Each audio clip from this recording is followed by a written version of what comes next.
Good morning dear students, आप सभी लोगों का स्वागत है, अभिनंदन है यूनिवर्सल प्लेटफॉर्म ऑनलाइन क्लास में।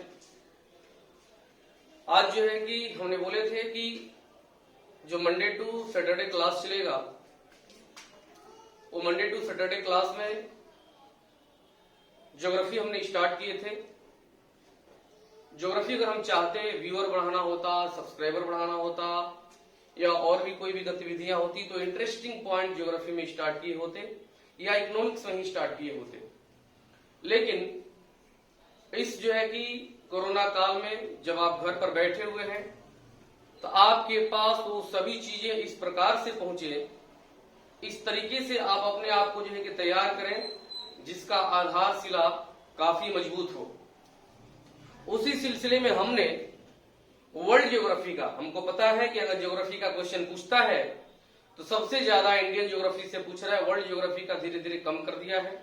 लेकिन हमने ज्योग्राफी स्टार्ट की वहां से जहां से ज्योग्राफी का डेफिनेशन स्टार्ट होता है या जो है कि आपका चैप्टर जो है ब्रह्मांड की उत्पत्ति वहां से।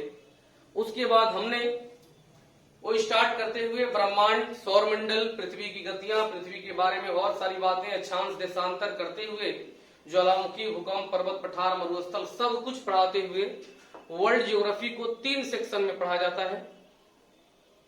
स्थल मंडल, जल मंडल, वायुमंडल। हमने सिलेक्टेड चीजों को पढ़ा करके जो आपके एग्जाम में आते हैं तथा कॉन्सेप्ट को डेवलप करते हुए स्थल मंडल को खत्म कर दिया। उसके बाद जो है कि जलमंडल, वायुमंडल बच गया है। जिस प्रकार से स्थल मंडल का सिस्टमेटिक वे में आप क्लास किए हैं, ठीक उसी प्रकार से वायुमंडल और जलमंडल का भी आप क्लास करेंगे। वायुमंडल में जो है कि पवन क्या होता है, वायु दाब पेटी क्या होती है, उसके बाद चक्रवात, प्रति चक्रवात क्या होता है, इन सारी चीजों को देखने के बाद जलमंडल में जाइएगा तो जो है कि समुद्र का बनावट कैसा है, जल संधि क्या होता है, जलधारा क्या होता है, वर्षा का प्रकार, इस सारी चीजों को हम बताएंगे। लेकिन इस अगले 3 दिन में जो जीएस का सबसे उलझा हुआ पोर्शन माना जाता है, यानी उलझा हुआ पोर्शन इसलिए हम बोले क्योंकि इससे क्वेश्चन तो कम आते हैं एग्जाम में, नो डाउट, लेकिन बहुत सारे जो है कि स्टूडेंट हैं, विशेष रूप से वैसे स्टूडेंट जो डिस्ट्रिक्ट टाउन में जो है कि क्लास किए या जो है कि राजधानी पटना में ही क्लास किए, चाहे अन्य जगह पर बड़े शहरों में ही क्लास किए, तो उनको ये सब्जेक्ट जो है कि थोड़ा सा परेशान करता है, जहां तक मुझे लग रहा है। नहीं, सबको लिए नहीं बोल रहे, वैसे कुछ स्टूडेंट हैं जो इंटरेस्ट भी लेते हैं, लेकिन मेरी पूरी उम्मीद रहेगी कि क्लास वाइज हम लोग इकोनॉमिक्स का क्लास करेंगे, चैप्टर वाइज, पार्ट वाइज। भले ही 1-2 क्लास, 4 क्लास लंबा जाएगा, लेकिन इसका कॉन्सेप्ट पूरी तरह से एकदम डेवलप्ड होने के बाद आपके पास पहुंचे, चर्चाएं बहुत होंगी, एग्जाम्पल बहुत होगा, क्योंकि अर्थशास्त्र पूरी तरह से एक कॉन्सेप्ट बेस्ड सब्जेक्ट है, उसके साथ ही साथ करेंट अपडेटेड सब्जेक्ट है। यानी जो आज आप पढ़े वो कॉन्सेप्ट वही होगा, लेकिन उसके डाटे बदल जाएंगे, उसके जो है कि थॉट्स बदल जाएंगे। हमने अर्थशास्त्रियों का थॉट्स नहीं कह रहे हैं, जो है कि डेफिनेशन के तौर पर डाटा का थॉट्स था वो बदल जाएगा। आज आप लोग के सामने अर्थशास्त्र सब्जेक्ट की स्टार्ट हो रही है। आज हम लोग जो है कि सिर्फ और सिर्फ अर्थशास्त्र का परिचय पढ़ेंगे। अर्थशास्त्र और अर्थव्यवस्था में क्या अंतर होता है इसको पढ़ेंगे। इन्हीं जो है कि चीजों के साथ साथ हम लोग आगे बढ़ेंगे। सब मिलाकर के 12 से 15 जो है कि चैप्टर हैं मेन, उसको जो है कि देखना होगा। उसमें भी जो है कि आपका 5 से 6 जो है कि चैप्टर काफी इंपोर्टेंट है, जिससे ज्यादा प्रश्न बनता है। एक दिन सारे सिलेबस को भी हम चर्चा कर देंगे कि कौन कौन सा सिलेबस पर हम लोग जो है कि कवर करेंगे। उसके बाद अगर जो है कि मौका सामने से मिला तो उसकी तो बात ही अलग है। तो आप लोग पूरी तरह से पेशेंस के साथ देखेंगे कि अर्थशास्त्र क्या है, क्योंकि थोड़ा सा अगर पेशेंस आप खो दिए, थोड़ा सा इसको आप इग्नोर किए, क्योंकि आप ऑनलाइन से पढ़ रहे हैं माध्यम से, सामने में नहीं है कि कोई भी कंफ्यूजन अगर होगा तो आप पूछ देंगे, लेकिन आपसे एक रिक्वेस्ट जरूर रहेगी कि आप अर्थशास्त्र जो पढ़ रहे हैं, इस अर्थशास्त्र में अगर किसी भी प्रकार का कोई डाउट होगा तो आप कमेंट बॉक्स में लिख देंगे, क्योंकि अभी वीडियो शूट होकर के अपलोड होता है, लाइव नहीं है कि आप तुरंत पूछेंगे और टेक्नीशियन जो यहाँ बैठे हुए हैं वो हमको बताएंगे कि सर फलाना स्टूडेंट का फलाना क्वेश्चन है, आप बताइए।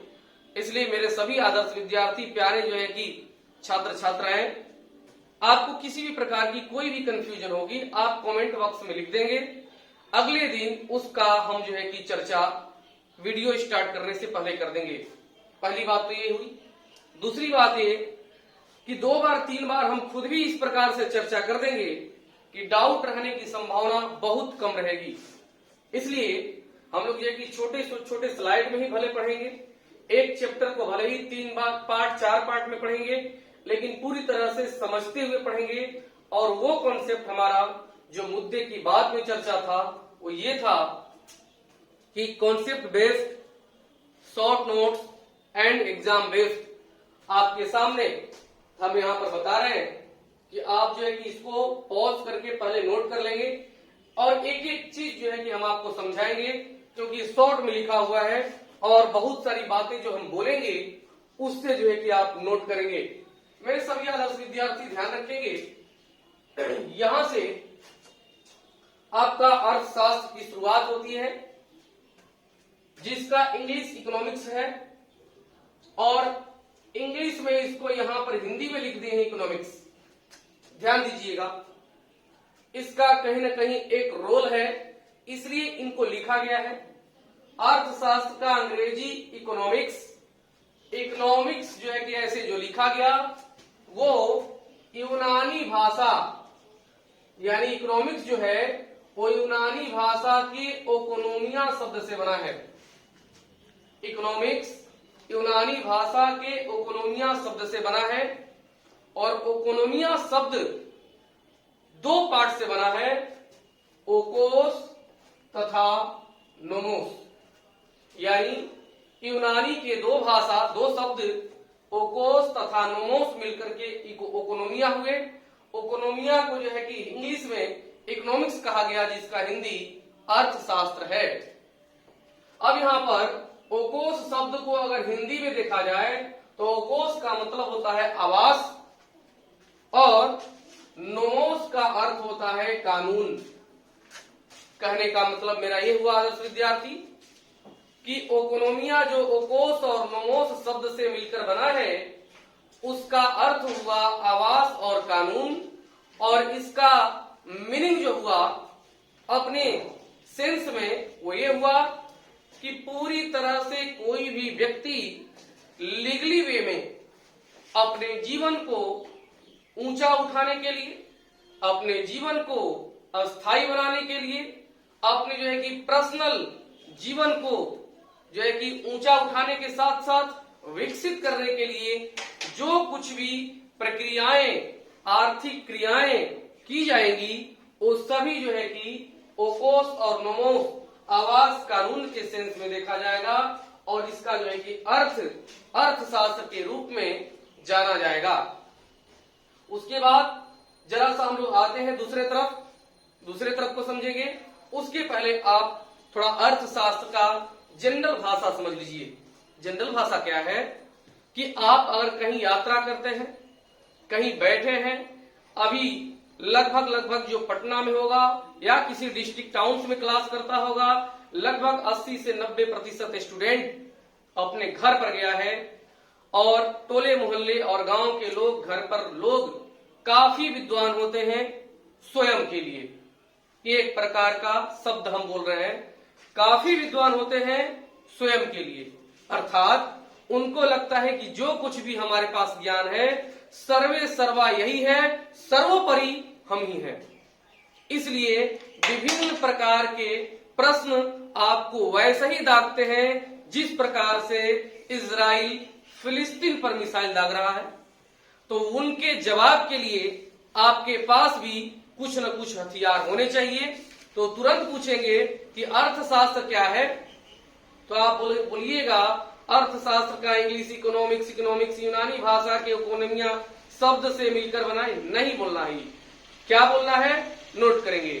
अर्थशास्त्र क्या है, उसका परिभाषा सुनेंगे। अर्थशास्त्र सामाजिक विज्ञान का वह शाखा है, अर्थशास्त्र सामाजिक विज्ञान का वह शाखा है जिसके अंतर्गत उत्पादन, उपभोग, वितरण, बैंकिंग, व्यापार, परिवहन, राजस्व तथा सामाजिक या नागरिक कल्याण के बारे में अध्ययन किया जाता है। यह अर्थशास्त्र कहलाता है। बोलते बोलते क्रम में आप नहीं लिख पाएंगे, इसलिए जो जो हम बोलेंगे उसको पॉज कर करके नोट करके फिर जो है कि आप क्लिक मारिएगा, फिर हम बोलना स्टार्ट कर देंगे। तो अर्थशास्त्र का एक ये सामान्यतः परिभाषा हो गया। अर्थशास्त्र सामाजिक विज्ञान का वह शाखा है जिसके अंतर्गत उत्पादन, उपभोग, वितरण, बैंकिंग, बीमा, परिवहन, उसके बाद जो है कि व्यापार, राजस्व तथा सामाजिक कल्याण के बारे में अध्ययन किया जाता है। ये हो गया अर्थशास्त्र का परिभाषा। अब यहां पर जरा सा आ जाएंगे, अर्थशास्त्र का जनक कौन है, क्योंकि हर सब्जेक्ट का कहीं ना कहीं एक जनक होता है।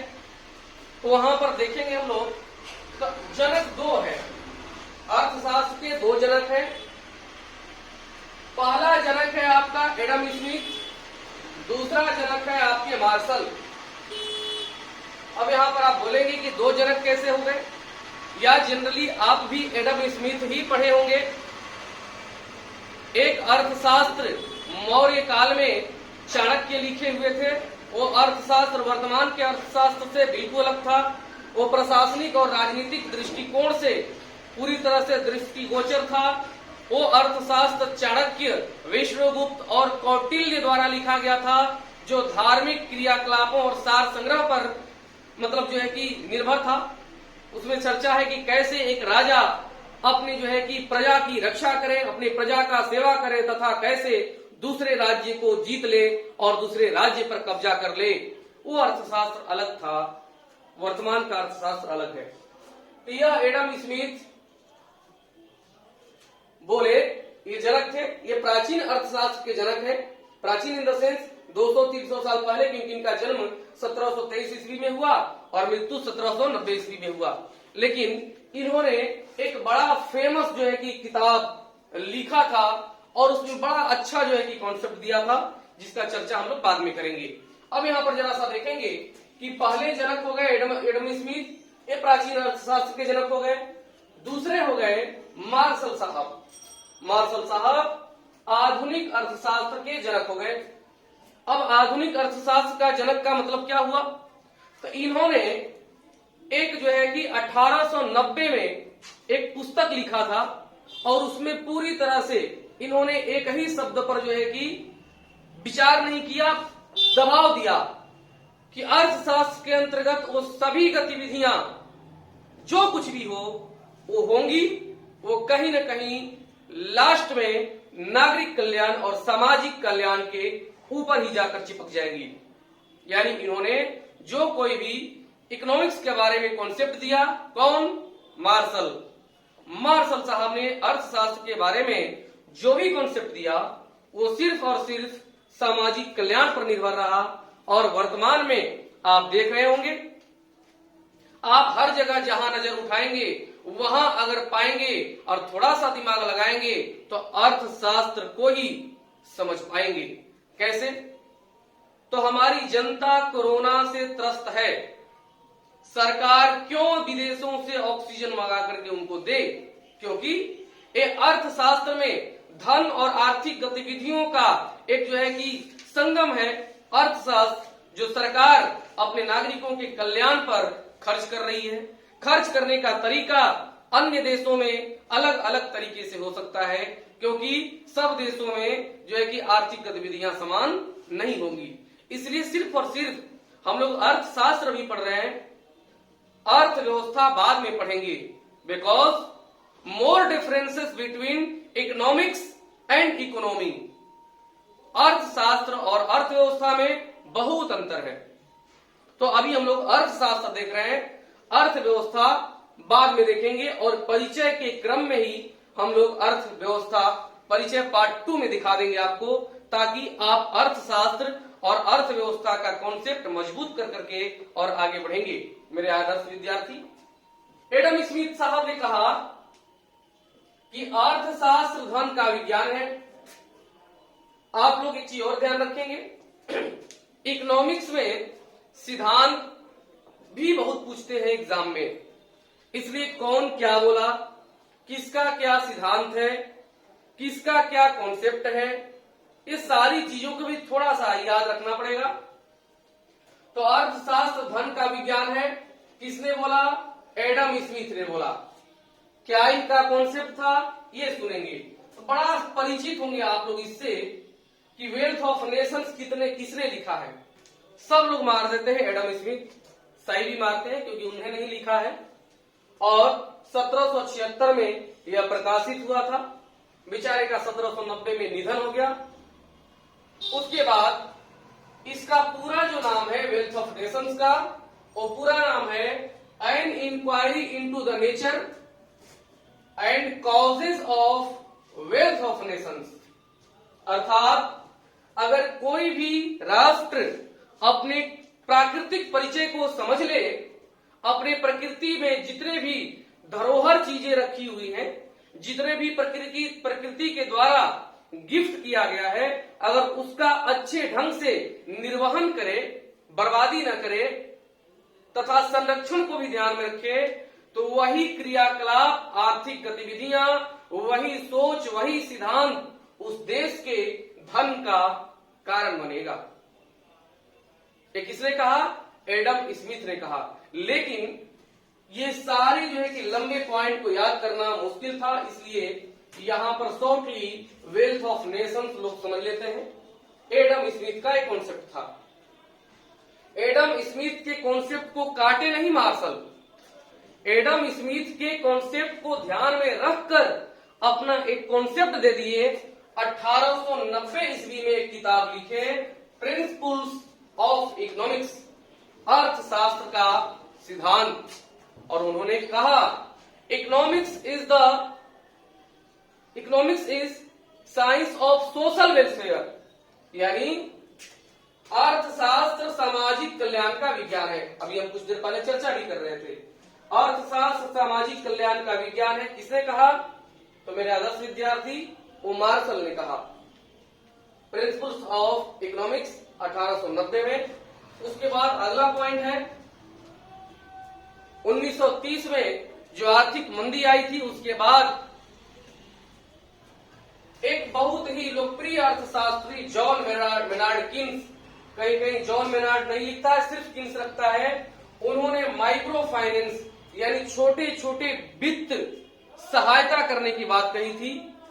उन्होंने बोला था कि जब कंपनियां घाटे में जा रही हैं और मंदी का दौर है, तो कंपनियों को जो है कि पैसा देने के बजाय छोटे छोटे वित्त लोगों को दिया जाए, ताकि उनके पास कंजप्शन, उसके बाद जो है कि खरीदारी का एक शक्ति हो, जिसके माध्यम से वो परचेज कर सके और उनकी पीपीपी परचेज पावर पैरिटी बढ़े, ताकि जो है कि फिर से डिमांड बढ़ जाए, और डिमांड बढ़ जाएगा तो अचानक जो है कि कंपनियां अपना काम करना शुरू करेंगी, पहले घाटे से संतुलित होंगी, संतुलित से फिर प्रॉफिट में आ जाएंगी। तो ये सारे कॉन्सेप्ट अर्थशास्त्र के रूप में किसने दिया था? तो विशेष रूप से एडम स्मिथ और मार्शल ने दिया था। उसी में एक रॉबिन्स साहब है। रॉबिन्स साहब ने कहा कि अपने संसाधनों को ध्यान में रखते हुए ये सोच होना चाहिए कि हमारा उत्पादन कितना हो, किसके लिए हो, उसका अंतिम विकल्प क्या हो। तो उन्होंने कहा था an essay on the nature and significance of economics, यानी जो है कि अर्थशास्त्र के महत्व को समझाते हुए उन्होंने भी प्रकृति को ज्यादा से ज्यादा पूरी तरह से वो फोकस किए थे।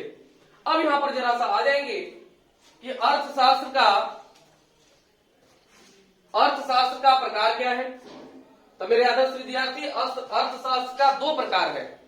अर्थव्यवस्था का प्रकार फिर अलग होगा, अर्थशास्त्र का एक प्रकार है, पहला समष्टि, दूसरा व्यष्टि। समष्टि अर्थशास्त्र को माइक्रो इकोनॉमिक्स कहते हैं, व्यष्टि अर्थशास्त्र को माइक्रो इकोनॉमिक्स कहते हैं। काफी कंफ्यूजन है मैक्रो और माइक्रो में, इसलिए माइक्रो का मतलब एकदम छोटा स्तर पर, इकोनॉमिक्स में व्यक्तिगत स्तर पर। माइक्रो से बड़ा है। अब यहां पर ध्यान रखेंगे, इसका डिफिनीशन सुन लेंगे। डिफिनीशन इसका है, ऐसी आर्थिक गतिविधियां जो समग्र रूप से अध्ययन की जाती हैं, यानी सामूहिक रूप से जिसका अध्ययन किया जाता है, जिस आर्थिक गतिविधियों का, उसको समष्टि अर्थशास्त्र कहते हैं। जैसे कोई भी क्षेत्र, कोई भी देश सामूहिक रूप से जो है कि गरीबी के चपेट में होगा। एग्जाम्पल बता रहे हैं, गरीबी, बेरोजगारी, राष्ट्रीय आय, मुद्रास्फीति, ये सामूहिक स्तर पर जो है कि देखा जाता है, एक स्तर पर नहीं देखा जाता। फिर से समझेंगे, समष्टि अर्थशास्त्र के तौर पर स से समष्टि, स से समस्त या समग्र, ध्यान रखेंगे। स से समष्टि, स से समग्र या समस्त आर्थिक गतिविधियों का अध्ययन समष्टि अर्थशास्त्र, जिसमें गरीबी, बेरोजगारी, राष्ट्रीय आय, मुद्रास्फीति। एग्जाम में पूछ देता है कि निम्न में से कौन समष्टि अर्थशास्त्र का अंग नहीं है या इसके अंतर्गत नहीं आता है, और इसमें से कोई एक दे देगा। ध्यान रखेंगे, गरीबी, बेरोजगारी, राष्ट्रीय आय और मुद्रास्फीति जो सामूहिक स्तर पर जो कि अध्ययन किया जाता है, वो समष्टि अर्थशास्त्र के अंतर्गत आता है। जबकि इसके ठीक उल्टा व्यष्टि क्या करेंगे, व्यष्टि लाइक एज व्यक्ति, यानी अर्थशास्त्र का सबसे छोटा स्तर व्यक्तिगत होगा, जिसको इंग्लिश में माइक्रो कहेंगे। तो व्यक्तिगत स्तर पर आर्थिक गतिविधियों का अध्ययन ही व्यष्टि अर्थशास्त्र कहलाता है। जैसे किसी भी व्यक्ति का खरीदने की शक्ति कितनी है, कीमत चुकाने की शक्ति कितनी है, उसका प्रति व्यक्ति आय कितना है। अगर प्रति व्यक्ति आय की बात होगी तो आपके पापा, आपके भाई का नहीं होगा, आपका होगा। इसलिए व्यक्तिगत स्तर पर जिस इकोनॉमिक्स का चर्चा हम लोग करते हैं, उसको व्यष्टि अर्थशास्त्र के अंतर्गत रखा जाता है। इसमें प्रति व्यक्ति आय, कीमत सिद्धांत, लागत सिद्धांत, घरेलू व्यापार, इन सारी चीजों को छोटे स्तर पर जब हम अध्ययन करते हैं तो इसको जो है कि व्यष्टि अर्थशास्त्र कहा जाता है। यहां पर बहुत सारे क्वेश्चन भी बन सकते हैं, जैसे हमने आपको एडम स्मिथ और मार्शल के बारे में बताया। उसके बाद अर्थशास्त्र धन का विज्ञान है, किसने कहा, वेल्थ ऑफ नेशन का प्रकाशन कब हुआ, किसने लिखा। इन सारी चीजों को आप ध्यान रखेंगे। परिचय में ही हमने कॉन्सेप्ट बताने का कोशिश किए, ताकि आप एक बार पूरी तरह से ये न डरे कि बाप रे बाप इकोनॉमिक्स या अर्थशास्त्र कितना टफ होता है। ये बिल्कुल आप ध्यान नहीं रखेंगे। परिचय के पार्ट 2 में भी हम चलेंगे, जो आज पूरी तरह से शॉर्ट नोट्स, उसके बाद जो है कि एनहेंस किए कॉन्सेप्ट का, और एग्जाम बेस्ड क्वेश्चन जो है कि 5-6 बनेंगे। इसमें समष्टि और व्यष्टि को आप मेरे जो हम बोले हैं उसको पुनः सुनते रहिएगा। क्या बोले हैं एक बार और रिपीट कर देते हैं। समष्टि अर्थशास्त्र के तहत समग्र जो है कि आर्थिक गतिविधियों का अध्ययन किया जाता है, जिसका एग्जाम्पल है गरीबी, बेरोजगारी, राष्ट्रीय आय, मुद्रास्फीति। व्यष्टि अर्थशास्त्र के अंतर्गत व्यक्तिगत या जो कि सूक्ष्म स्तर पर आर्थिक गतिविधियों का अध्ययन किया जाता है, उसको जो है कि कहते हैं व्यष्टि अर्थशास्त्र, जिसमें प्रति व्यक्ति आय, कीमत सिद्धांत, लागत सिद्धांत, घरेलू व्यापार, इन सारी चीजों को हम लोग पढ़ते हैं, अध्ययन करते हैं। तो मेरे सभी आदर्श विद्यार्थी, आप ज्यादा से ज्यादा लोगों को बताएं। इस चैनल का मतलब सिर्फ और सिर्फ आपके पास घर बैठे जो है कि जरूरी चीजें पहुंचाना है, क्योंकि लॉकडाउन खुलेगा और जैसे ही कोचिंग, कॉलेज, संस्था वगैरह, स्कूल वगैरह खुला, विद इन 2 months, 2 महीना के अंदर ही बहुत सारे एग्जाम फिर से स्टार्ट हो जाएंगे। इसलिए इस कोरोना महामारी के दौर में अगर आप सुरक्षित हैं, स्वस्थ हैं, वैसे आप भी या हम खुद भी ऐसे जो है कि क्षेत्र से जुड़े हैं कि जैसे ही फेसबुक सोशल मीडिया खोलते हैं कहीं न कहीं कोई ऐसे लोगों का जो है कि डेथ का जो है कि इंफॉर्मेशन आ जाता है, जिससे सुन करके थोड़ा मन घबरा जाता है, क्योंकि दूसरा वाला जो कोरोना आया ये काफी परेशान किया। बहुत सारे ऐसे सूचनाएं समाचार सुन करके दुख हुआ। जिस घर में कभी जो है कि 5-6 हंसता खेलता परिवार था, उसमें दादा दादी मम्मी पापा मर गए, 2 छोटे छोटे बच्चे अनाथ पड़ गए। वो बिल्डिंग, वो घर, वो जॉब, वो गाड़ी, बच्चे क्या जाने कि वो क्या होगा। उनकी सिसकियां भी जब आती होंगी, आप खुद भी समझदार हैं क्या बोलना चाह रहे हैं, क्योंकि यही हमारा है भारत, यही है हम लोग कि जितना दुख अपने दुख से होता है उतना दुख सामने वाला को देखकर भी होता है। लेकिन 100% लोग ऐसे नहीं है, कुछ लोग ऐसे हैं जिनको अच्छा भी लगेगा। खैर, यहाँ पर इस सब कहने का कोई मतलब नहीं है। एनीवे, ऐसी चीजें जीवन भर याद रहेंगी जो अभी 2 साल से घट रहा है। तो आप लोगों से सिर्फ और सिर्फ गुजारिश यही है कि आप लोग घर पर रहें, सुरक्षित रहें। 2 से 3 घंटा सिर्फ किसी भी पसंदीदा चैनल सब्जेक्ट को पढ़ें, ताकि आपका मन विचलित ना हो। मुझे सिर्फ और सिर्फ ये समझना है, जानना है कि हम लोग सामने से जब मिले, ऑफलाइन मिले, तो आपकी खिदमत, आपकी स्वस्थ, आपकी खुशी ही मुझे थोड़ा खुश कर दे। धन्यवाद। हम लोग जो है कि ये परिचय देखे थे, लेकिन आप लोग इसको अच्छे से देख लीजिएगा। पहले जो है कि आप बढ़िया से लिख लीजिएगा, क्योंकि सामने में रहेंगे तो आप देखने भी नहीं पा रहे होंगे। उसके बाद जो है कि एक एक चीज जो समझाए हैं उसको अच्छे से समझ लीजिएगा। मिलते हैं अगले वीडियो में परिचय पार्ट 2 के साथ, जो अर्थव्यवस्था का परिचय होगा। धन्यवाद।